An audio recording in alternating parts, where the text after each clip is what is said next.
Bel bonjour, amis Gémeaux, ce qui signifie bonjour. Bonjour à toi, bienvenue sur ta chaîne Le Tarot d'Eurydice. Gémeaux, ici on va voir maintenant tes énergies de transition 2025-2026. J'avais parlé de faire un tirage du type Shadow Work pour aller voir ensemble les énergies un petit peu sombres, un petit peu basses, éventuellement les blessures de l'âme, les émotions qui nous tirent vers le bas et comment s'en libérer avant d'aborder l'année 2026. Et puis finalement, je l'ai pas fait parce que ma chaîne est toute récente et ça a pris trop de temps et là je le sens plus. On n'est plus dans des énergies, enfin moi je me sens plus de faire un tirage aussi important, aussi sombre pour mettre en lumière et pour ensuite alléger. C'est utile à faire, mais là je le sens plus de le proposer maintenant. Je le ferai l'année prochaine plutôt en période Halloween, Toussaint, c'est plus approprié. Je ressentais bien ces énergies à ce moment-là. J'ai pas pu le faire parce que j'étais au tout début, tout début de lancement de ma chaîne, qui est encore en période de lancement. C'est pourquoi ça compte pour moi énormément que tu puisses liker la vidéo, t'abonner, partager, mettre un commentaire parce que ça montre que tu es là. Ça me permet de sentir ce partage qu'il y a entre nous. C'est une façon éventuellement, si tu le souhaites, de me remercier pour tes tirages. Et puis ça permet le référencement de ma chaîne et de pouvoir pratiquer et publier auprès d'un plus grand nombre, de faire connaître ma chaîne. Ça me touche énormément dès qu'il y a cette petite interaction sur ma chaîne et je te remercie du fond du cœur pour ça. Je vais procéder à ton tirage donc sur cette énergie de transition 2025-2026. On va le faire en 3 temps. On va voir d'un côté ce que tu vas laisser derrière toi, ce que tu es invité à laisser à 2025. Ce qui est à 2025, ce qui a été vécu en 2025 reste en 2025. On va voir autour de quoi ça tourne. Et pour ça, on utilisera le Santa Muerte Tarot. Le Santa Muerte Tarot de Fabio Listrani. Je ne sais pas si je le prononce bien, mais comme je le dis à chaque signe à qui je fais ce tirage, j'adore l'accent italien, donc j'en profite. Je ne sais pas si... Santa Muerte Tarot, qui est bien adapté, je trouve, justement, pour ce type de tirage. Alors, il n'est pas forcément sombre comme tarot, mais en même temps, il est bien pour les périodes de transition en lien avec ce qui se déconstruit, ce qui se termine pour accueillir du nouveau.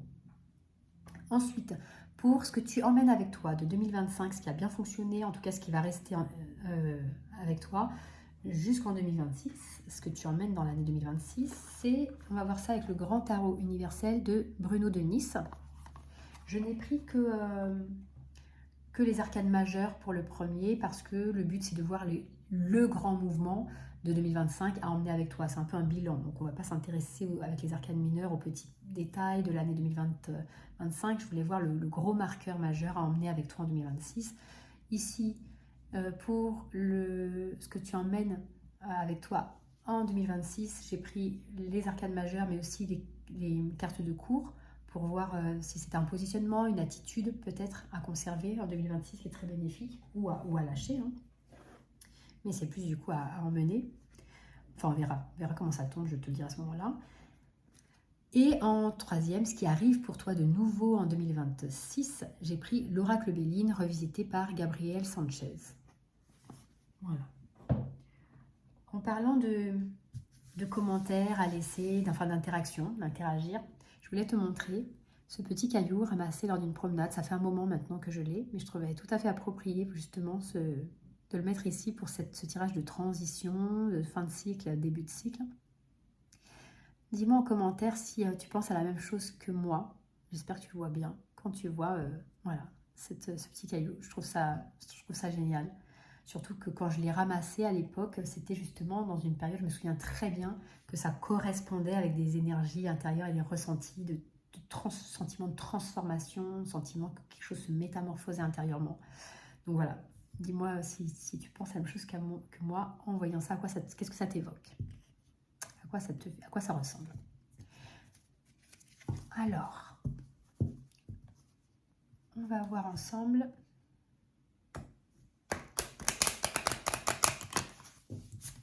tes énergies. Gémeaux.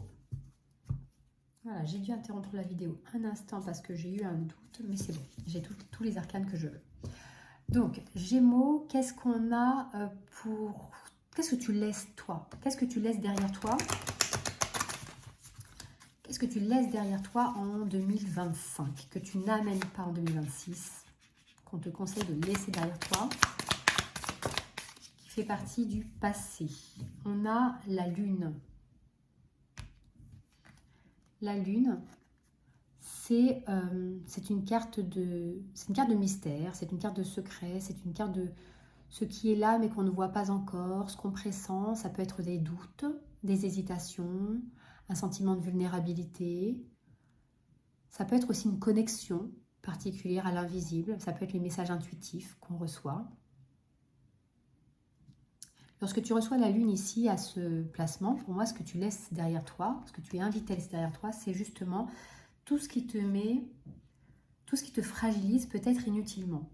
Des doutes, des questionnements, trop d'hésitations, des choses qui sont cachées, dissimulées, secrètes et qui ne te conviennent pas, te maintiennent dans une énergie d'incertitude peut-être et qui créent une instabilité. Voilà ce que je vois. Si tu as ressenti ça, si tu as perçu des domaines de ta vie, que ce soit professionnel, relationnel, sentimental, personnel, ça peut être toi vis-à-vis de toi, des remises en question. Si tu as ressenti des éléments de cet endroit-là, des aspects de cet endroit-là, tu es invité là à te débarrasser de ça, à te libérer de ça.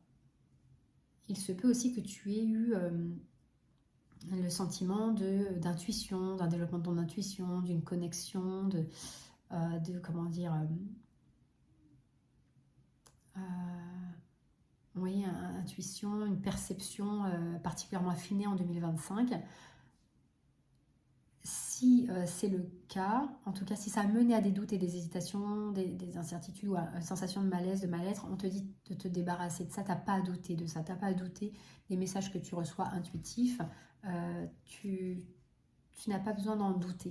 Pour moi c'est plus la partie doute dont il faut se débarrasser, pas de ton intuition évidemment, mais plus de la partie doute et hésitation. Notamment quant à ton intuition. Peut-être que c'est autour de ça que tes doutes se concentraient, je ne sais pas. Ça, c'est toi qui sais. Qu'est-ce que tu emmènes avec toi? Qu'est-ce que tu exportes de 2025 à 2026? Gémeaux, qu'est-ce que tu exportes de ton année 2025 pour l'intégrer dans ton année 2026? Gémeaux 2025, qu'est-ce que tu exportes 2025? Alors, je vais devoir la ramasser, elle est partie loin. À tout de suite. Petite page de publicité. Jingle bells, jingle all the way.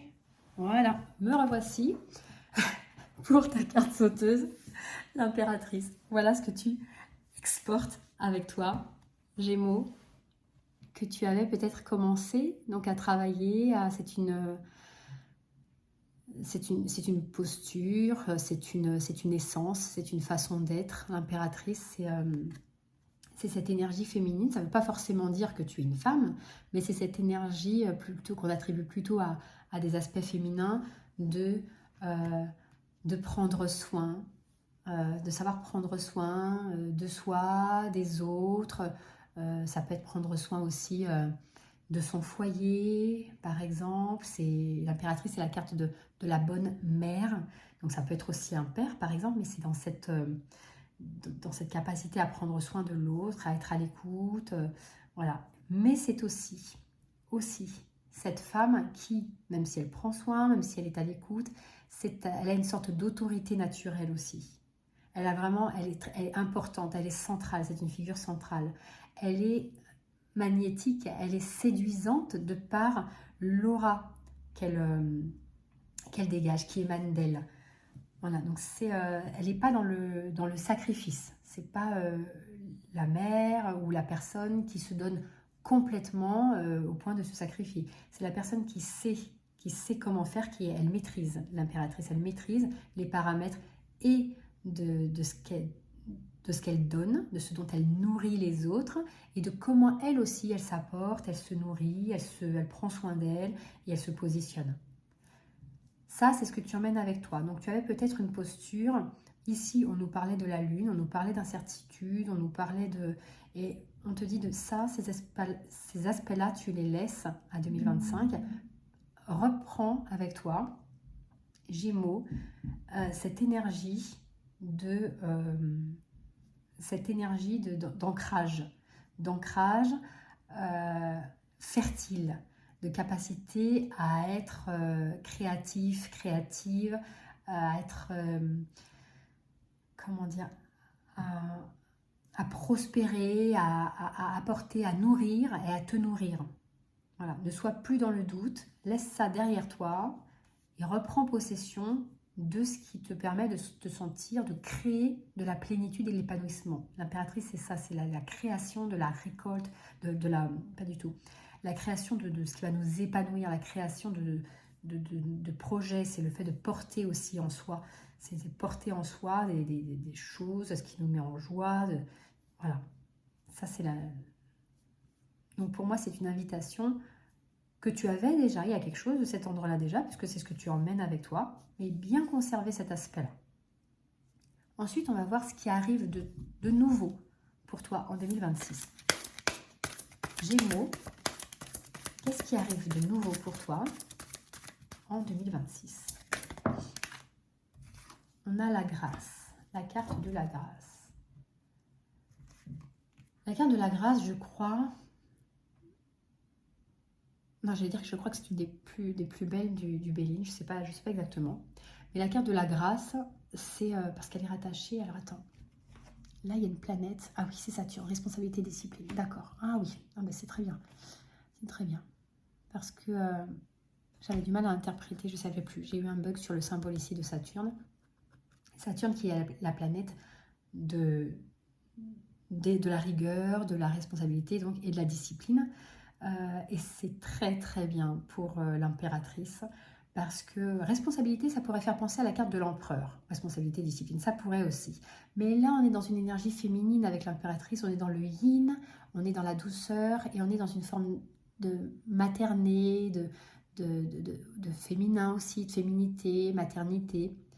Et alors après, je vais te dire quelque chose. Alors si tu es... je ne dis pas que toutes les femmes Gémeaux de France ou qui regardent les vidéos en tout cas vont être enceintes, mais en tout cas il se peut si tu te sens concerné qu'il y ait un projet ou une grossesse parce qu'on a quand même eu la carte de la lune juste avant et je te disais que ça peut être la carte des doutes, des hésitations, donc ça peut être une grossesse qui a peut-être mis du temps à arriver, ça peut être des questionnements qu'il y a eu par rapport à une grossesse. Ou alors, peut-être que si ça n'était pas ces questionnements et ces doutes, si la lune symbolise autre chose, elle peut aussi, dans certains cas, avec sa rondeur et le cycle de la vie lié à la féminité notamment, elle peut aussi représenter une grossesse et qui serait reprise par l'idée de l'impératrice avec cette fécondation, cette fécondité. L'impératrice qui est, voilà, on a un petit clin d'œil ici à la fécondation où sa baguette vient ici scintiller, faire une étoile au bas-ventre, au niveau du bas-ventre. Et parfois, et assez souvent même, l'impératrice est montrée comme étant une femme enceinte. Donc avec la grâce ici, je me demande si en 2026, il n'y aurait pas un cadeau de cet ordre-là qui arriverait pour toi, comme un bébé, une grossesse, qui aurait été particulièrement attendue peut-être. Si ça n'est pas le cas, ça peut être un projet. Ça peut être, si on repart sur ce qu'on a dit tout à l'heure, tu sais, les hésitations que tu avais, etc. en 2025, on t'invite davantage à te débarrasser de ces hésitations et puis à prendre une posture, adopter une posture où tu es plus affirmée, plus pleine de toi aussi, plus assumée, plus affirmée, plus confiante avec l'impératrice. Voilà, cette femme qui est confiante aussi. Et la grâce signifie pour moi que tu arrives justement dans un état de grâce, c'est-à-dire vers un meilleur alignement parce que tu te débarrasses de ces hésitations, de tes doutes et tes incertitudes qui t'encombrent l'esprit et parce que tu te permets de faire ce qui te fait plaisir et que tu regagnes confiance en toi. Donc tu atteindrais justement cet état de grâce. Mais je me demande quand même s'il n'y a pas une grossesse pour toi ou autour de toi qui te rend particulièrement heureux, heureuse et qui va t'impacter justement sur cette année 2026. Voilà pour toi, ami Taureau. Je te souhaite le meilleur. N'hésite pas donc à liker la vidéo, à la partager et je te dis à très vite pour un prochain tirage. Petit correctif en battant les cartes pour le prochain signe. Je suis en train de me rendre compte que j'ai clôturé ta vidéo en disant ami Taureau certainement. On est bien sur toi, Gémeaux, hein, d'accord? On était bien sur ton tirage Gémeaux. Allez, à très bientôt. Décidément, je manque à pas mal de choses. Sur ton tirage Gémeaux, tu sais quoi? Je vais te dire un truc. Hein. Alors, je sais pas si... Moi, j'ai des enfants, donc j'ai pas souvenir de ça. Mais parfois, on dit que les femmes enceintes ont des oublis comme ça. Je suis pas enceinte, hein, je suis pas enceinte. Mais que les femmes enceintes ont parfois des oublis. Et sur ton tirage, qui pour moi peut-être parler d'une grossesse, ça peut aussi parler d'un projet. C'est bien que je revienne pour te le dire, parce que ça peut aussi parler d'un projet. Quand il y a des cartes comme ça qui peuvent être rattachées à la grossesse, ou qu'on ressent comme étant potentiellement rattachées à la grossesse, ça peut aussi parler d'un projet qu'on porte. C'est pas forcément un bébé humain, mais c'est parfois ce qu'on appelle « ça c'est mon bébé » parce qu'on l'a créé, parce que voilà. Et j'ai oublié de te faire tirer cette petite carte-là. Donc, je t'invite, si tu as une question précise, vraiment une question précise, à te la poser, à y réfléchir maintenant. Je vais tirer cette carte et on va voir si elle t'oriente plutôt vers laisser faire les choses, le flux de la vie, suivre le flux de la vie, ou suivre ton cœur, c'est-à-dire mettre des choses en action, œuvrer pour rejoindre ce qui te... Voilà. Pense à ta question, n'hésite pas à faire pause parce que je vais lancer la carte. Voilà. On te dit laisse faire les choses. Alors c'est très drôle parce que si ça avait été suit ton cœur, j'aurais eu quand même j'aurais été un peu étonnée parce que pour moi tu avais des cartes qui étaient plus de l'ordre. On avait la lune, on avait l'impératrice, mais la grâce, la lune, on avait des cartes très douces, de choses qu'on laisse comme ça, qu'on se réapproprie, mais il n'y a pas des grandes cartes de mouvement. Et les cartes que j'ai jusqu'à présent pour les tirages précédents étaient toutes pour les béliers et taureaux en tout cas, on était sur Suis ton cœur, mais ils avaient beaucoup de mouvements, de choses à mettre en œuvre, à actionner dans leur tirage, alors que toi, il y avait cette sorte de douceur, de féminité, de rondeur et de flux de la vie à suivre. Donc voilà, par rapport à la question que tu te poses, en tout cas, on t'invite à être aussi dans cette énergie de laisser faire les choses. Voilà, je te remercie. Là, cette fois, je pense qu'on se dit vraiment au revoir et à bientôt, toi qui es Gémeaux.